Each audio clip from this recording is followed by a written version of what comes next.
살면서 반드시 피해야 할 인간 유형, 당신의 삶을 갉아먹는 은밀한 괴물들, 보이지 않는 심리적 공격. 우리는 살아가면서 수많은 사람을 만난다. 친구, 동료, 지인, 연인. 그러나 그 중에는 처음엔 친절하고 매력적으로 보이지만 시간이 지나면 우리의 마음과 에너지를 조금씩 갉아먹는 사람이 있다.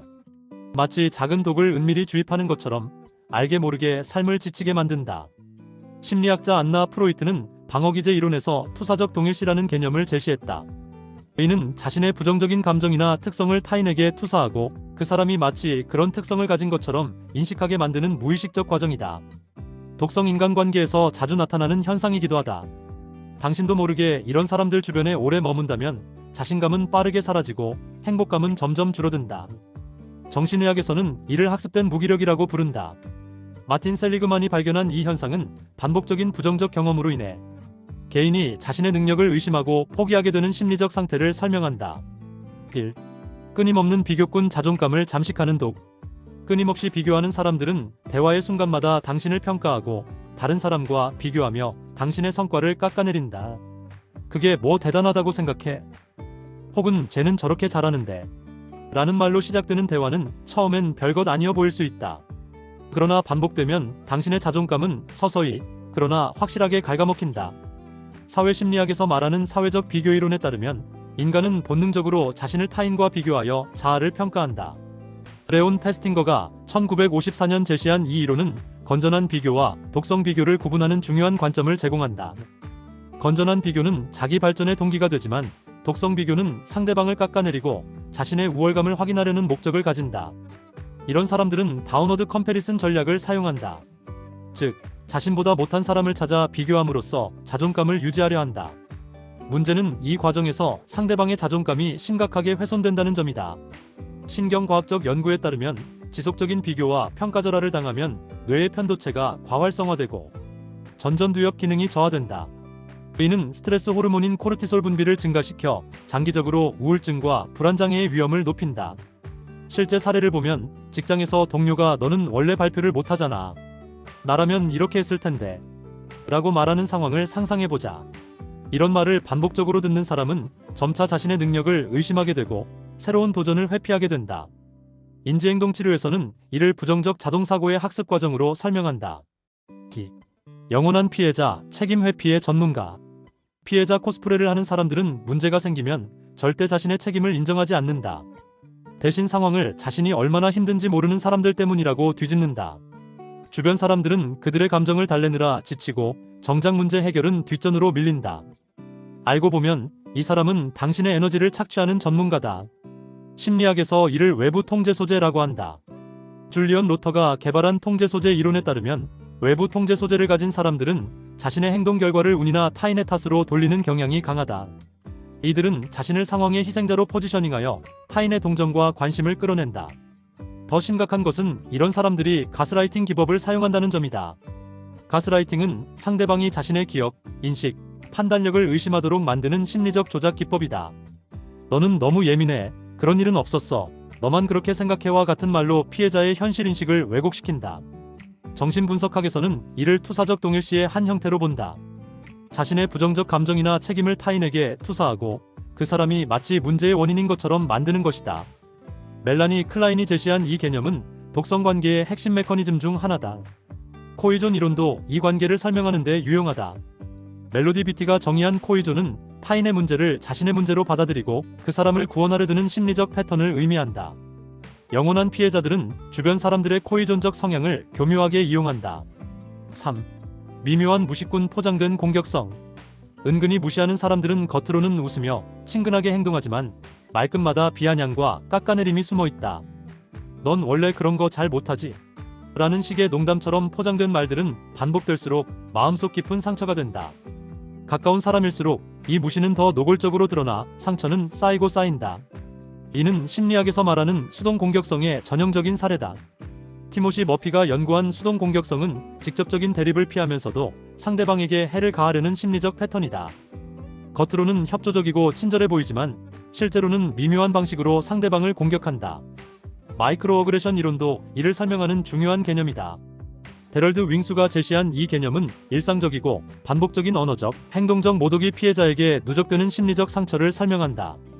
농담이라는 이름으로 포장된 공격성은 오히려 더 교묘하고 지속적인 해를 가한다. 신경심리학 연구에 따르면 미묘한 무시와 모독을 반복적으로 경험하면 뇌의 사회적 거부감 처리 영역이 과활성화된다. 이는 실제 물리적 고통을 느낄 때와 유사한 뇌 반응을 보여준다. 즉, 심리적 상처가 육체적 고통과 같은 수준의 스트레스를 유발한다는 의미다. 애착 이론의 관점에서 보면 이런 미묘한 무시는 특히 불안정 애착을 가진 사람들에게 더 치명적이다.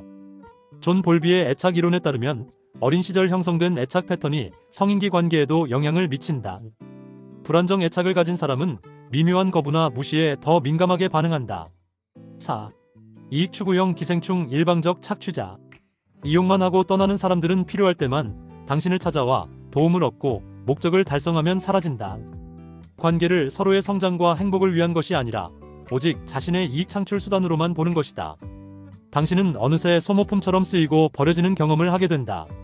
사회교환 이론은 이런 관계의 불균형을 명확히 설명한다.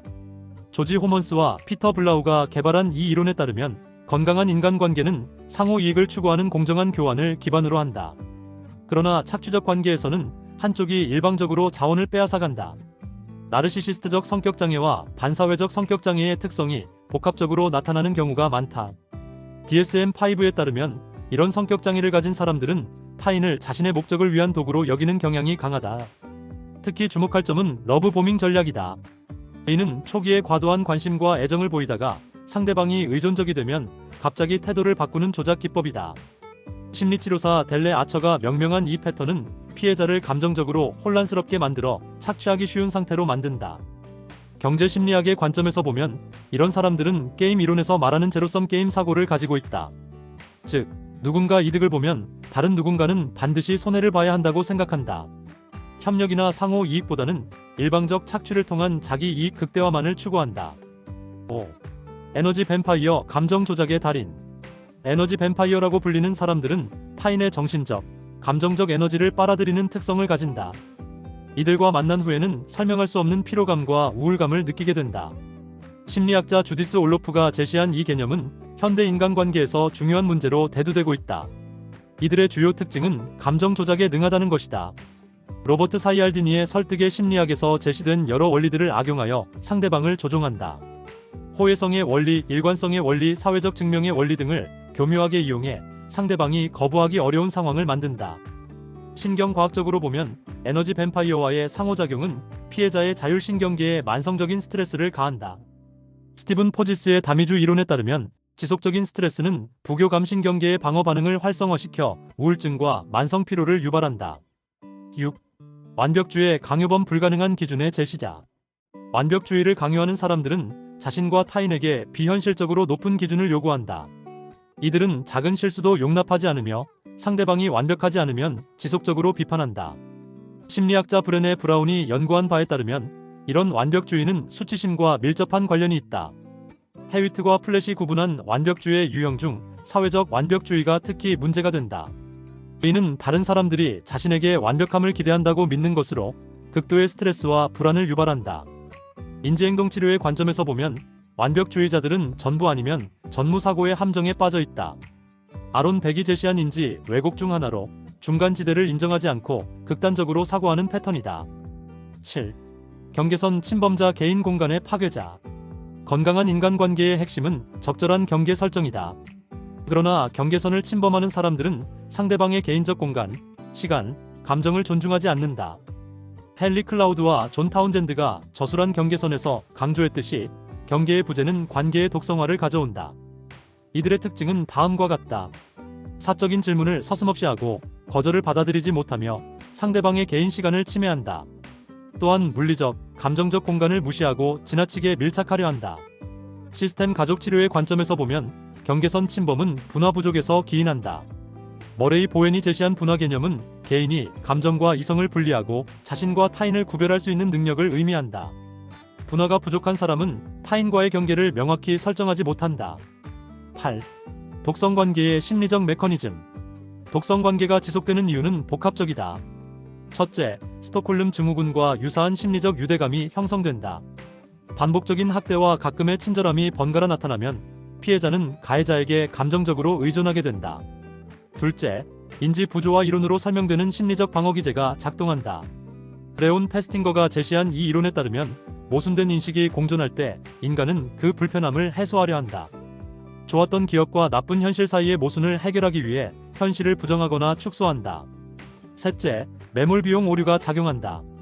이미 투자한 시간과 감정을 아까워해 관계를 지속하려 한다. 행동 경제학에서 중요하게 다루는 이 오류는 합리적 판단을 방해한다. 9. 자기보호의 심리학. 독성 관계로부터 자신을 보호하는 것은 단순한 회피가 아니라 심리적 생존 전략이다. 자기보호의 핵심 요소들을 살펴보면 다음과 같다. 첫째, 자기인식 능력의 향상이다. 다니엘 꼴먼의 감성지능 이론에 따르면 자신의 감정과 반응을 정확히 인식하는 것이 건강한 관계의 출발점이다. 독성 관계에서 나타나는 자신의 감정적 반응 패턴을 이해해야 한다. 둘째, 어서티브니스 기술의 습득이다. 공격적이지도 수동적이지도 않은 자신의 권리와 감정을 적절히 표현하는 능력이다. 로버트 알베르티와 마이클 에먼스가 개발한 이 개념은 건강한 경계 설정의 핵심이다. 셋째, 내적 검열관의 재조정이다. 인지행동 치료에서 중요하게 다루는 이 개념은 자신에 대한 부정적 평가를 객관적으로 검토하고 수정하는 과정을 의미한다. 10. 회복과 치유의 과정.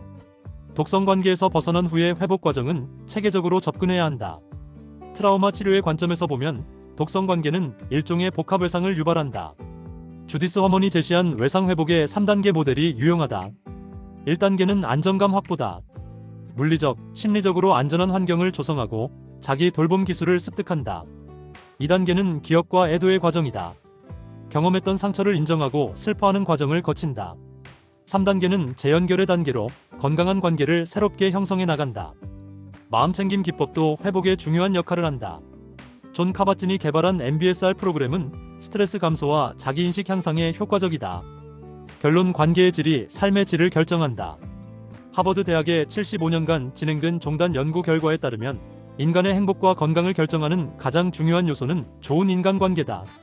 로버트 왈딩거 교수가 발표한 이 연구는 관계의 질이 양보다 중요함을 강조한다. 독성 인간관계를 피하고 건강한 관계를 추구하는 것은 이기적인 행동이 아니라 심리적 생존을 위한 필수적 선택이다.